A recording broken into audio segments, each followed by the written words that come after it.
Sebelum kita memasuki retrieval, kita harus tahu dulu alat apa saja yang digunakan. Nah, yang pertama ini ada tracer yang mana untuk menuliskan identitas pasien yang akan kita cari dokumennya. Nah, si tracer ini dimasukkan ke OutGuide. Untuk pencariannya bisa menggunakan straight numerical filing, middle digit filing, atau terminal digit filing untuk nantinya mengambil berkas yang dibutuhkan. Ada buku ekspedisi untuk serah terima dokumen rekam medis. Bagi petugas yang akan meminjam atau mengembalikan suatu dokumen rekam medis pasien, diharapkan untuk menandatangani buku tersebut.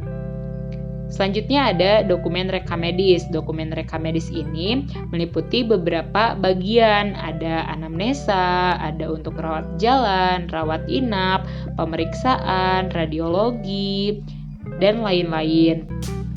Di dalam dokumen rekam medis ini terdapat beberapa formulir sesuai dengan yang dibutuhkannya. Baik itu dibutuhkan pada rawat inap, pada rawat jalan, pada pemeriksaan, maupun pada radiologi. Seperti ini contohnya, digunakan sesuai kebutuhan.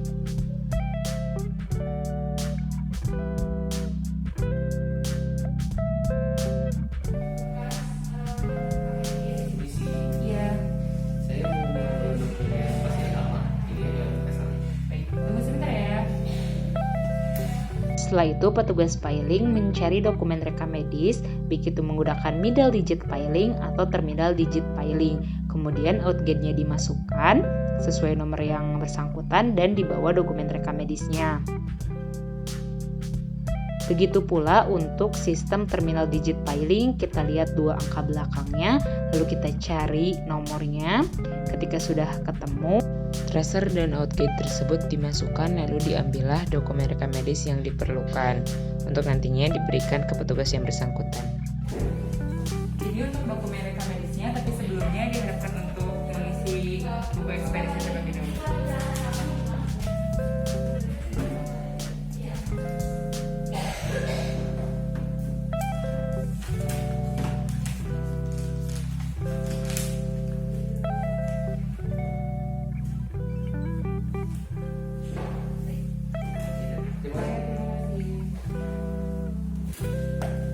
Kemudian setelah selesai pelayanan, dokumen rekam medis dikembalikan ke bagian filing. Dan petugas filing menandatangani buku ekspedisi dari petugas yang bersangkutan. Setelah selesai menandatangani, lalu dokumen rekam medis disimpan ke tempatnya kembali berdasarkan tracer dan OutGuide yang tadi digunakan. Caranya, kita masukkan dokumen rekam medisnya, lalu kita ambil tracer dan OutGuide-nya. Kemudian sama seperti sistem yang satu laginya, tinggal kita cari nomornya, kita masukkan terlebih dahulu dokumen rekam medisnya untuk kemudian kita ambil OutGuide-nya. Kemudian OutGuide ini diberikan ke petugas yang bersangkutan. Ini untuk tracer dan OutGuide-nya. Terima kasih. Selanjutnya adalah assembling. Assembling merupakan suatu perakitan dokumen rekam medis dengan menganalisis kelengkapan berkas rekam medis. Nah, seperti yang terlihat, di assembling ini kita mengurutkan kembali formulir dokumen rekam medis berdasarkan urutan yang telah ditentukan. Biasanya terdapat nomor di ujung kanan atas untuk mengurutkan formulir-formulir tersebut. Formulir tersebut diurutkan menjadi runtutan yang tepat sehingga memudahkan untuk proses selanjutnya. Setelah formulir tersebut terurut, maka dimasukkan kembali ke folder rekam medis untuk kemudian kita analisis kesalahan atau ketidaklengkapan pada formulir di dokumen rekam medis tersebut. Untuk caranya, kita mempersiapkan kartu kendali dan kertas kecil untuk menulis ketidaklengkapan atau kesalahan dari formulir tersebut. Untuk nantinya, kertas kecil tersebut disimpan di depan folder rekam medis beserta kartu kendalinya.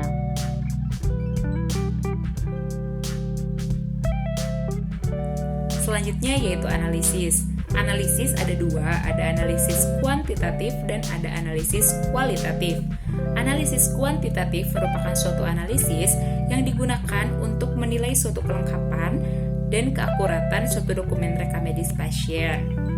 Nah, biasanya dalam pelaksanaannya terdapat dua cara untuk analisis kuantitatif. Yang pertama adalah concurrent review, yaitu suatu analisis yang dilakukan ketika pasien belum pulang, dan yang kedua ada retrospective review, yang mana analisis kuantitatif yang dilakukan ketika pasien sudah pulang. Adapun komponen dari analisis kuantitatif, yang pertama ada review identifikasi pasien, yang mana di komponen ini merupakan suatu pemilahan halaman atau lembar rekam medis yang harus dilengkapi datanya. Nah, untuk identifikasi pasien sendiri minimalnya harus ada nomor rekam medis dan namanya. Lalu yang kedua ada review pelaporan.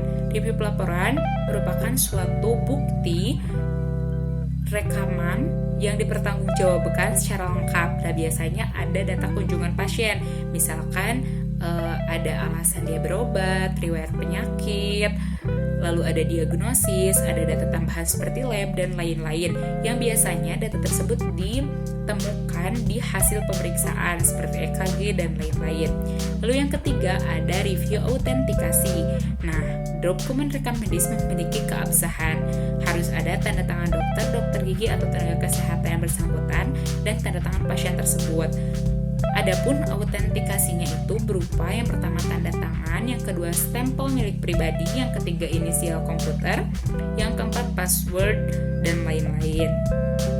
Untuk selanjutnya ada review pendokumentasian, yang mana jika terdapat kesalahan penulisan pada dokumen rekam medis, untuk pembetulannya cukup dicoret satu kali, dia tulis yang benarnya apa, lalu dibubuhi tanda tangan orang yang membetulkannya, seperti dokter gigi, atau tenaga kesehatan lainnya yang bersangkutan. Untuk selanjutnya, tidak boleh dihilangkan kesalahan tersebut, apalagi menggunakan tip X dan sebagainya. Untuk selanjutnya ada analisis kualitatif. Analisis kualitatif merupakan analisis yang terkait dengan kejelasan dan kekonsistenan dalam pencatatan dokumen rekam medis. Adapun komponen dari analisis kualitatif, yang pertama itu kejelasan masalah, yang mana diagnosis yang ditegakkan harus ada hubungannya antara informasi dari pasien dan tindakan yang dilakukan. Yang kedua itu ada masukan konsistensi, yang mana data pada dokumen rekam medis harus ada hubungannya dengan informasi dari pasien. Lalu yang ketiga ada alasan pelayanan. Setiap pelayanan yang diberikan harus memiliki alasan yang mendasar. Yang terakhir itu ada informed consent, diberikan bila pasien memerlukan suatu tindakan medis lain yang memerlukan alternatif lain yang dijelaskan secara tertulis. Untuk selanjutnya adalah bagian coding. Pada bagian ini, para petugas rekam medis diharuskan untuk mencari kode dari penyakit yang diderita oleh pasien, baik itu diagnosa utama, diagnosa sekunder, dan tindakan yang diberikan kepada pasien harus dikode dengan kode yang tepat. Untuk pencarian kodenya, untuk diagnosa utama dan diagnosa sekunder dicari di ICD-10, baik itu volume 3 maupun volume 1. Lalu kode tersebut dituliskan di formulir rekam medis yang telah disediakan. Kemudian untuk tindakan yang diberikan kepada pasien dikode menggunakan ICD-9CM. Untuk kemudian nantinya ditulis kembali pada formulir rekam medis yang telah disediakan. Setelah itu, kita analisis lagi setiap lembarannya jika ada suatu tindakan yang belum tertulis di bagian depan.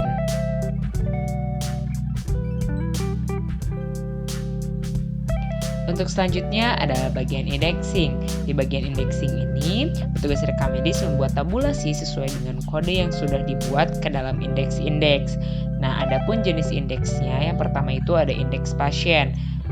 Merupakan suatu tabulasi kartu katalog yang berisi nama semua pasien yang berobat di rumah sakit tersebut. Kemudian ada juga indeks penyakit, yaitu tabulasi yang berisi kode penyakit, Lalu selanjutnya ada indeks operasi atau tindakan yang di dalamnya tabulasi yang berisi kode tindakan. Selanjutnya juga ada indeks dokter, yaitu suatu tabulasi data yang berisi nama dokter yang memberikan pelayanan medis kepada pasien. Lalu ada indeks kematian, yaitu tabulasi data yang berisi pasien yang meninggal serta penjelasannya. Lalu selanjutnya ada indeks obat, yaitu tabulasi data yang berisi mengenai obat-obat yang sudah diberikan kepada pasien dalam suatu pelayanan. Dan yang terakhir ada indeks alamat yang berisi alamat dan wilayah pasien. Untuk selanjutnya adalah reporting atau pelaporan, yang mana pelaporan merupakan suatu alat organisasi yang bertujuan untuk menghasilkan suatu laporan yang tepat, cepat, dan akurat. Adapun pelaporan itu terdapat dua macam, ada pelaporan internal dan ada pelaporan eksternal. Pelaporan internal merupakan suatu pelaporan yang biasanya disesuaikan dengan kebutuhan rumah sakit. Sedangkan untuk pelaporan eksternal merupakan suatu pelaporan yang ditujukan langsung ke Direktorat Jenderal Pelayanan Kesehatan RI yang biasanya disesuaikan dengan Dinas Kesehatan Provinsi, Dinas Kesehatan Kabupaten atau Kota, dan biasanya juga disesuaikan dengan Departemen Kesehatan RI. Lalu selanjutnya, sifat dari pelaporan itu ada dua, ada sifat vertikal dan ada sifat horizontal. Untuk sifat vertikal merupakan suatu sifat pelaporan yang langsung ditujukan ke atasan. Yang kedua yaitu sifat horizontal, yang mana sifat pelaporan yang ditujukan ke unit lain yang berkaitan di rumah sakit. Pada reporting terdapat beberapa laporan, ada laporan harian, bulanan, bahkan tahunan.